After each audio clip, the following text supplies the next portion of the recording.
कैसे aluminium foil में खाना रखना आपके लिए जानलेवा हो सकता है और कैसे आप एक्सपायर्ड आइटम को भी खाकर हेल्दी रह सकते हो। और रोटी हमेशा गोल क्यों बनाई जाती है, आपके किचन से जुड़ी बड़ी ही इंटरेस्टिंग बातें आपको जानने को मिलेंगी, इसीलिए हमारे चैनल को सब्सक्राइब कर लीजिएगा। नंबर 5, जब भी हम प्याज काटते हैं तो हमारे आंखों से आंसू आने लगते हैं, पर क्या आपने कभी सोचा कि आखिर ऐसा होता क्यों है? दरअसल प्याज में एक केमिकल होता है जिसे साइन प्रोपेंथियल एस ऑक्साइड कहा जाता है, और जब भी हम प्याज काटते हैं तो यह केमिकल बाहर निकल जाता है, फिर हवा में मिलकर हमारे आंखों में इरिटेशन पैदा करता है, जिस वजह से आंसू आने लगते हैं। इस इरिटेशन को रोकने का सबसे सिंपल तरीका यह है कि आप प्याज को कुछ देर पानी में डुबो कर रखें और फिर काटें। इससे उसके केमिकल पानी में रह जाते हैं और फिर प्याज काटते वक्त आंसू नहीं आते। नंबर 4, आपके घर में रसोई गैस का इस्तेमाल तो किया जाता होगा और आपने कई बार नोटिस भी किया होगा कि सिलेंडर से गैस की स्मेल आती है, पर क्या आप जानते हैं कि एलपीजी तो पूरी तरह से कलरलेस और ऑडरलेस यानी कि गंधहीन होती है। फिर ये स्मेल किस चीज की होती है? दरअसल सिलेंडर में एलपीजी के अलावा एक और कंपाउंड मिलाया जाता है जिसे एथिल मरकैप्टन कहते हैं, और इसकी स्मेल काफी तेज और इरिटेशन वाली होती है, और इसे मिलाने का मेन रीजन ही यह है कि इसकी स्मेल से आपको गैस की लीकेज का पता चल जाएगा।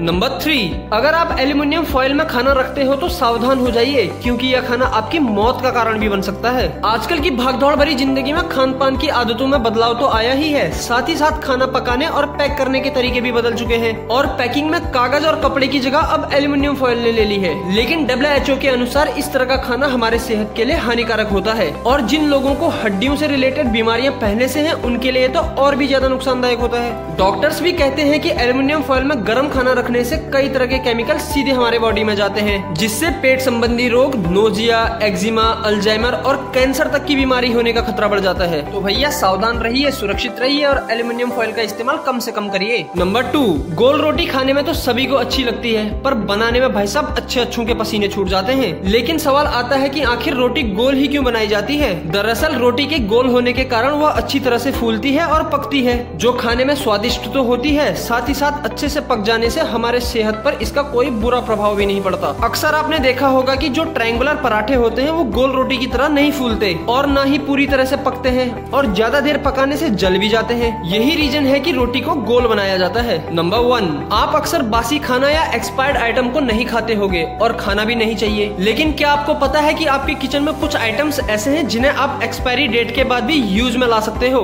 जी हाँ, आप नमक, चीनी, कॉफी, सोया सॉस और शहद को एक्सपायर्ड होने के बाद भी यूज कर सकते हो, क्योंकि इनमें मॉइस्चर की कमी होती है और बैक्टीरिया कभी पनप ही नहीं पाते, इसीलिए ये आइटम्स कभी खराब नहीं होते। बस यार आज के लिए इतना ही। अगर वीडियो जरा सी भी पसंद आई हो तो सब्सक्राइब के बटन पर बेल आइकन फेंक के जरूर मारना, और कमेंट करके बताना कि आपको जानकारी कैसी लगी। बाकी मिलते हैं किसी और नए टॉपिक पर, तब तक के लिए सभी को टाटा।